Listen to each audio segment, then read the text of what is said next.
Hello, everyone. Welcome to another episode of the First Year Experience podcast. As always, I'm joined by Nick, Gerson, and Jerry. And today we have another guest joining us.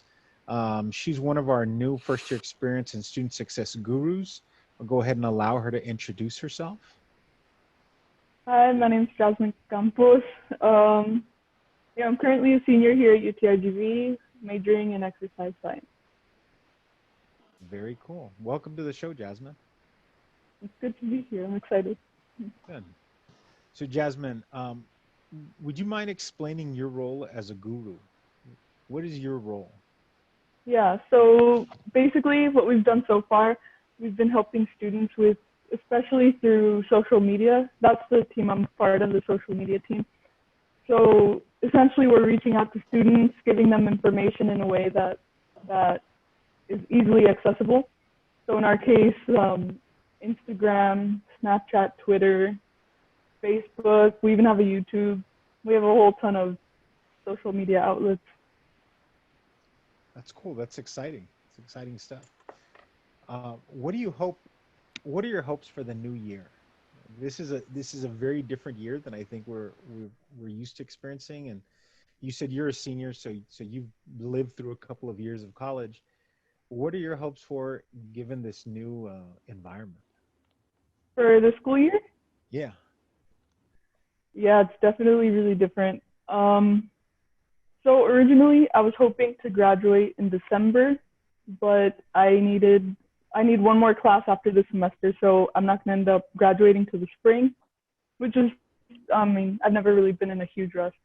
But now it's a whole coronavirus happening, and my plans have changed a little, and then the way I'm gonna apply to graduate school or whatever endeavors I have like post-undergrad are also gonna look different. So I'm going for physical therapy. That's like my end goal. It's a very hands-on profession. That being said, PT school is also going to be very hands-on. So I imagine things are changing a lot for them right now too. So I guess right now I'm looking for it to be just another transition stage for me for the most part, because I've always loved online learning. That's not a very popular opinion, but I like to take things at my own time. If there's a lot of reading, I like to take my time. And so it hasn't been too bad for me, but the asynchronous, synchronous courses do take a toll. So you say that your classes are very hands-on. So are some of your classes, and we're all still online, but are most of your classes hybrid? No, actually, I think the whole department, Health and Human Performance, I think they all went online, fully online. Oh, wow. It's interesting Yeah. how they're going to be teaching those classes that require that physical.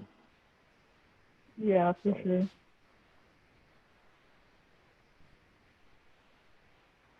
Jasmine, thank you for joining us. This week, what do we got? What do we want to talk about? What's on tap for us? On my, sorry. It's okay. You can go, Jasmine. Oh, like on my end, like what's on tap for me, or? No, for us, like just we're recording a podcast, and so for this episode, I think we talked about reflecting on the first week of class, or this early part of the semester, right? And talking about sort of some of maybe the hiccups or some of the challenges. Like you said, Jasmine, this is new for all of us. This is a new environment, or a new way of doing college, right?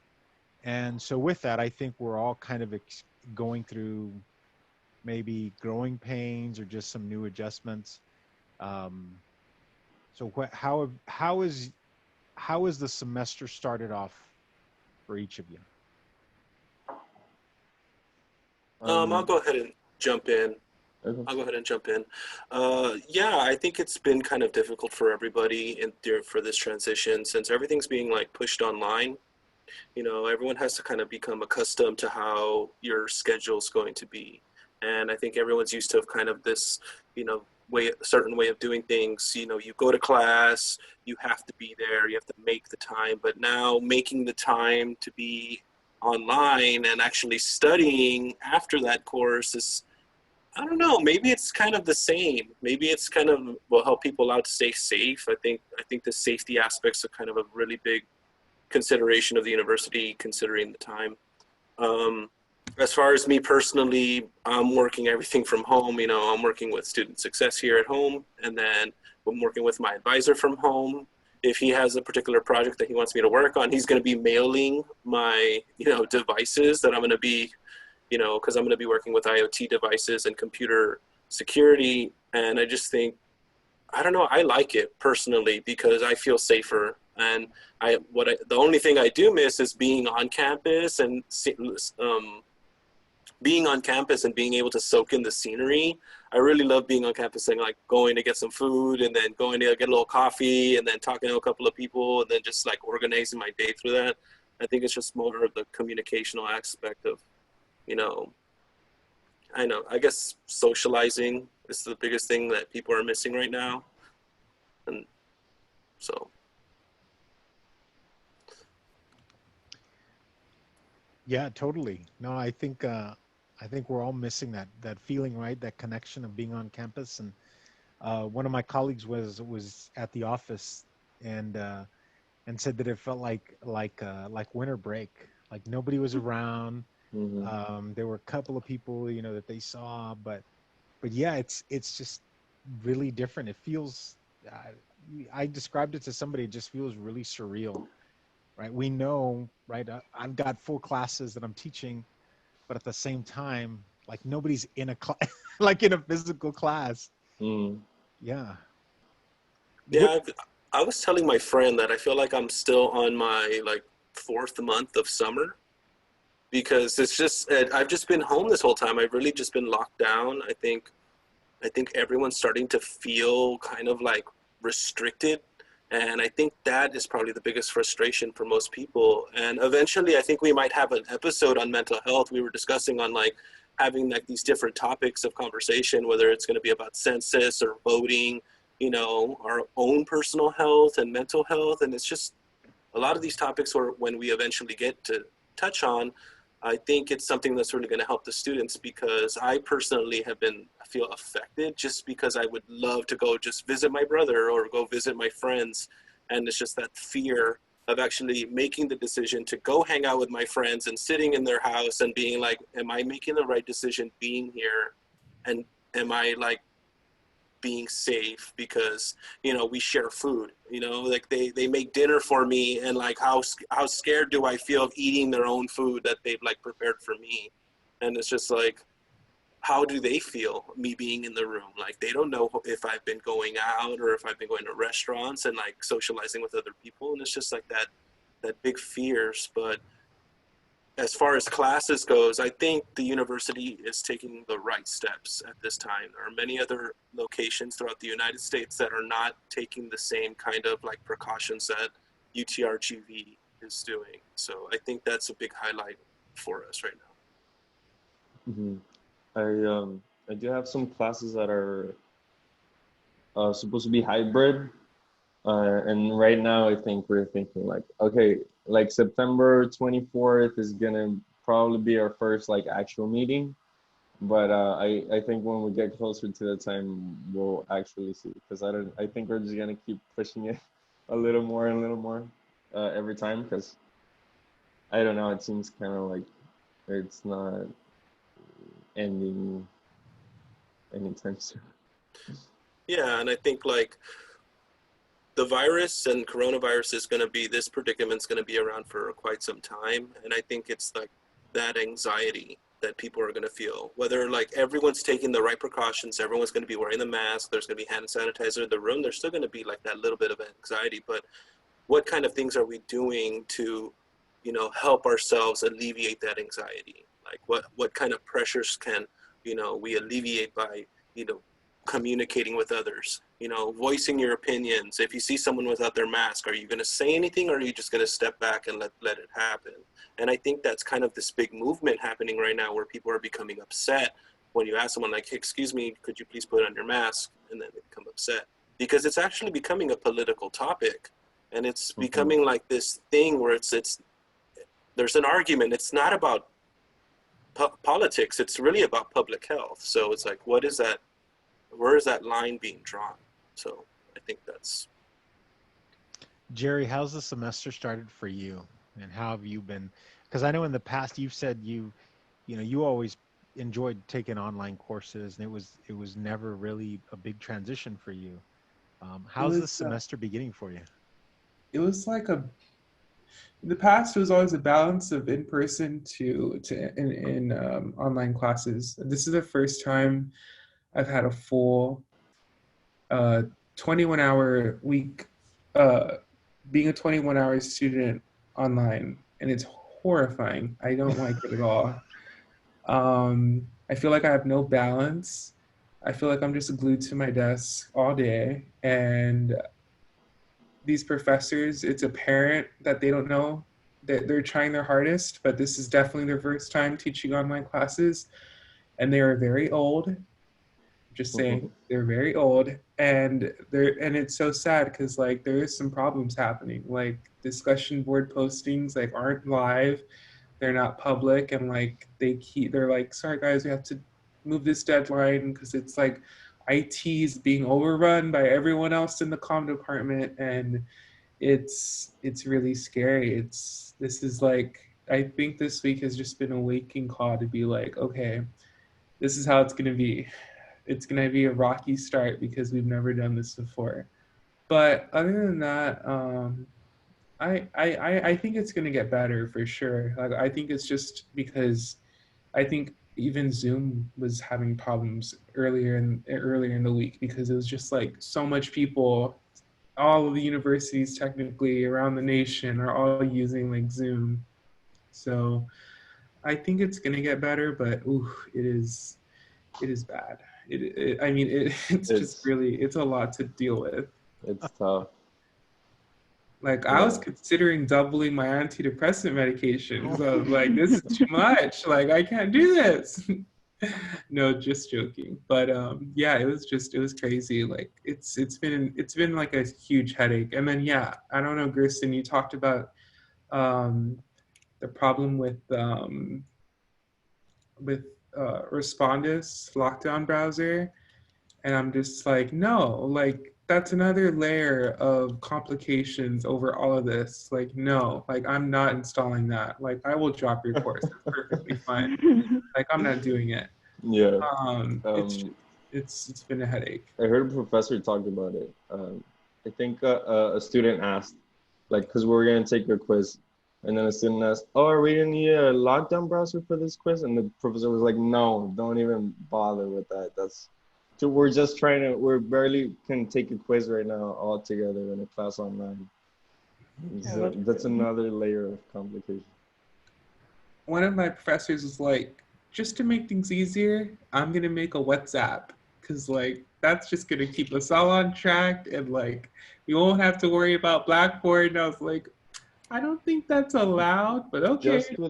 So no Blackboard and just the WhatsApp? No. Like there's still gonna be WhatsApp, but like I guess for announcements and like everything else, it's all gonna be through WhatsApp. But like the quizzes will still be on Blackboard. And I was like, I'm not opposed to this. This is like a pretty solid plan. Like, okay, let's just use WhatsApp for everything.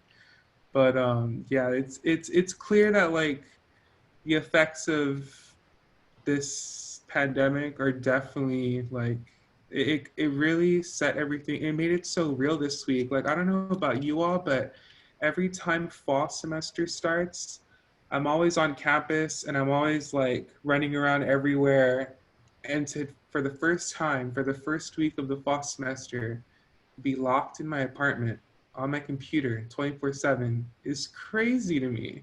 Like the fact that I'm not on campus right now, like running around crazy, is also like, it's a good thing that I'm here, but like it's kind of surreal because I associate the first couple weeks of fall to be the times when I'm the most on campus.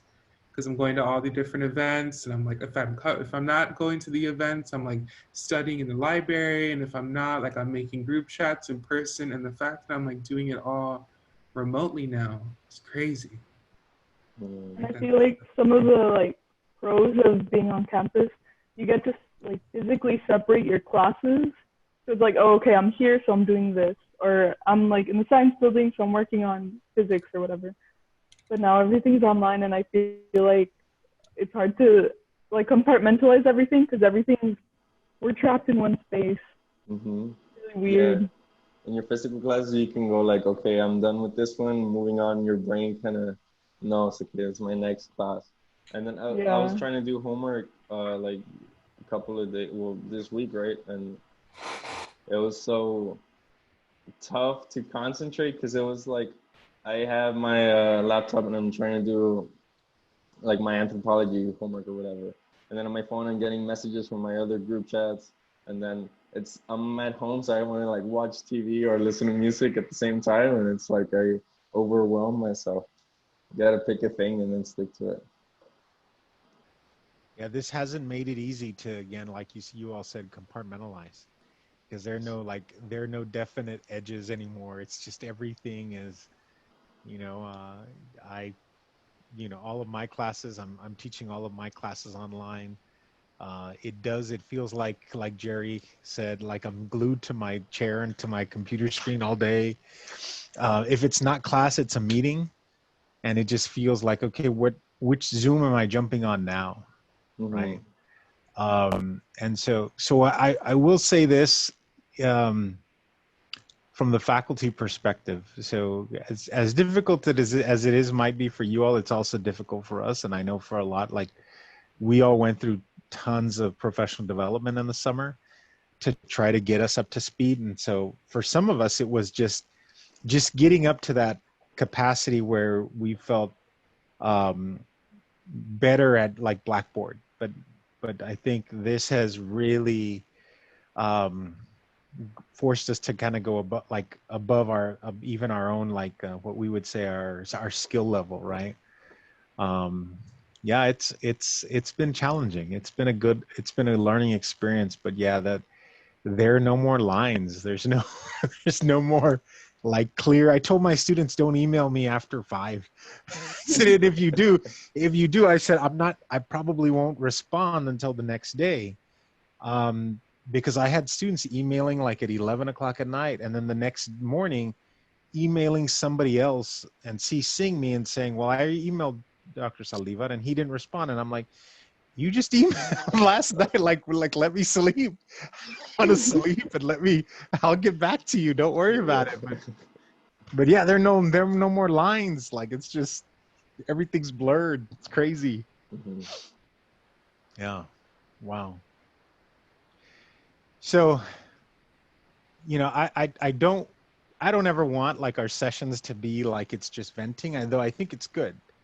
I hope it was good for you, Jerry. I think just the having the space to say like, this is what frustrates me. This is what this is what I'm worried about and stuff.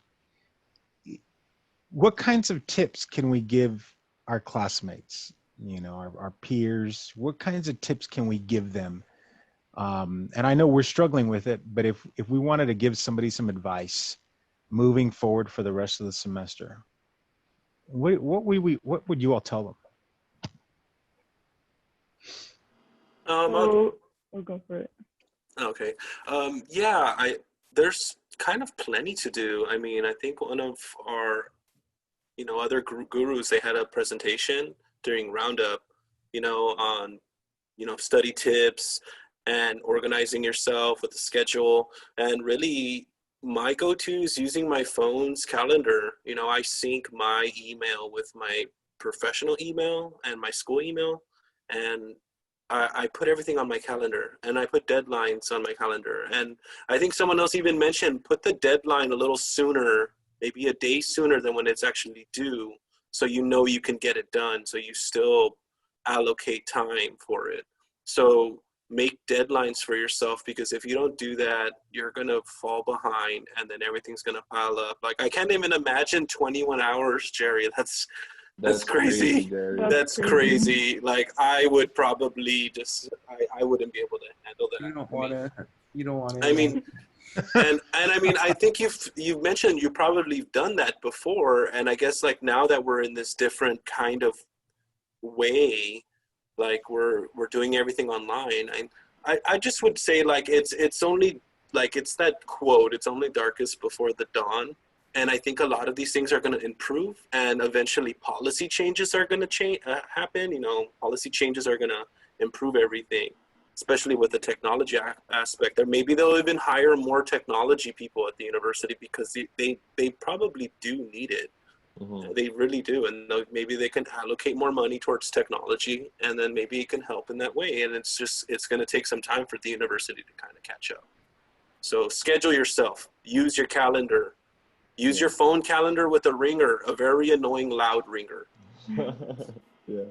And also, even if your classes are asynchronous, I think we mentioned it before, but like make the time, like give yourself like 2 hours or an hour and a half or something to focus on one class and then focus on the other one, and like that. Because if you just wake up and you go like, oh, let me check what I have to do today, and you just start doing whatever like I do, I think it just becomes really confusing.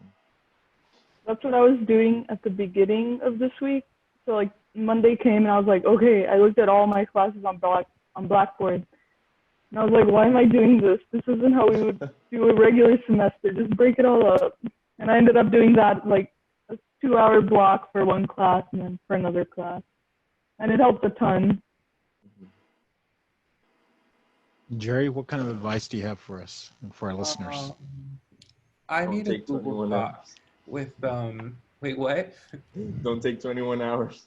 Oh yeah. Well, the thing about that is I registered for those hours before all this happened, like before COVID, because I'm on the dean's list. No, I'm just joking. I'm on the president's list.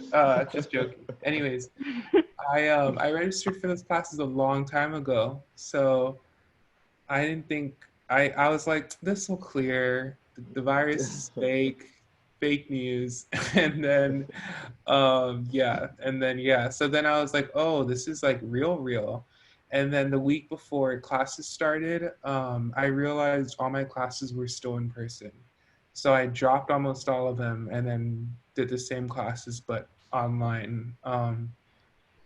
And yeah, it's been a crazy process, but I would say I made a Google Drive Word document, and I just separated like all of my classes, and then I even like attached the due dates, and then when you click on the due date, I had it hyperlink to the Blackboard submission. So I just like started restructuring all of my online classes through there. That could be something you could do at home. But also another more practical tip is I've been taking naps. Like when it's too much and I feel like I'm getting a little fainty, I'll get up and my bed's right behind me. So I'll just lie down, I'll set my alarm for like 30 minutes, and I'll have the most annoying, loudest alarm. And then I'll just take like a quick 30-minute nap, and I'll get back up and then like resume where I started. And like a fresh mind, like a good restart really helps you throughout your day. So that's what I can offer as a tip. But maybe next week I'll have some other tip, because I'm still trying to like understand how to do everything. So I don't know. This may be like a recurring theme. This may be something we've got to revisit and kind of just check in with each other. Just give ourselves a few minutes to check in and just see how we're doing and how we're handling everything. And I know we are going to have an episode committed to like mental health in the midst of COVID, but I think maybe just checking in on each other, I think is probably a good idea. My closing tip is, those boundaries are blurred, and so I think it's important that you set boundaries for yourself. And so I try to stop doing work, like if in the late afternoons, like 5 o'clock or something. It's like I'll log in, log on, and be on my computer periodically, except I'm going to go get lunch or something, till about 4:30, 5 o'clock. And then I try my best to kind of just put my computer away. If I need to grade, I try and grade earlier in the morning or in the afternoon. I try to find some time, but for me, I think it's just creating those boundaries. And so if you can create some artificial boundaries for yourself, I would suggest you do that. Yeah. I think, Jasmine, oh, go ahead, Nick. I'm sorry. sorry. I think people forget a working space is really important. I mean, like before, I'm not even gonna lie, I was working on a tabletop tray. The trays that you use for like to eat on. I was using that, and you don't realize how much like anxiety like you can potentially get just because like it's too short for your arm, so you're like up here, and then you're just like trying to like you're putting yourself in this uncomfortable position, and it's just like you need to be able to like work comfortably, like put yourself in a really comfortable state, and then that also helps put your mind in a comfortable state, because like give yourself a workspace. And maybe a lot of students are don't have the money to do so, but like try to find that space, and if you can afford it, maybe buy yourself a desk, because a desk can really help. Buy yourself a second monitor. I bought myself a second monitor for like $80, and I'm not going to advertise where I got it from, but I bought a ThinkVision monitor. It was $85, and it's just like it's enough for do 1080p, and I can have two screens and do two things at once. You can have Zoom on one, and then you can be doing something else to like help you write down notes, because like Jerry said, I started doing that too. Actually, I started making a Google document, and every note goes in there. As the professor's talking, I'm just writing down notes, and if he has notes of his own, write down notes for yourself. You don't have to write down anything in pen. Everything's digital now. I mean, eventually you can copy paste, maybe help your friends. So make a working space, I think, is really important. Yeah. I bought a standing desk from Costco, so it like that's cool. The height adjusts, and it's been amazing, because like I sit too much, so I'll set it to like the highest setting, and I'll just be standing working, and then I'll sit back down and just stand again. So that's a practical thing, but it's also extremely expensive. So no, I don't recommend it. Just put a bunch of books under the legs of your desk. There you go. That's what I should have done. So yeah, you can just get some old textbooks, just throw them under there. Yeah. So we're almost out of time. I wanted to give Jasmine the final word as we head out. So Jasmine, you have any last minute tips or any advice for our students? I guess going off of what, like, collectively having a work area and all that, and then the blurred boundaries, get up and walk every now and then. I promise it'll be worth it. Just don't get distracted, because a 5-minute break can turn into a 1-hour break so fast. And yeah, that's what I would say. Sometimes I forget to get up and walk around just to get your legs moving. Like we said before, usually we're walking from one building to the next, and we honestly, my freshman year, I remember I lost weight, like not a ton, but a little bit, because of how much walking that is required for this campus. But yeah, that's what I would say. I don't know. Yeah. Well, Jasmine, thank you for joining us. Gentlemen, thank you as always. And look forward to seeing everybody for our next episode. You all take care. And this is us signing off. Bye-bye.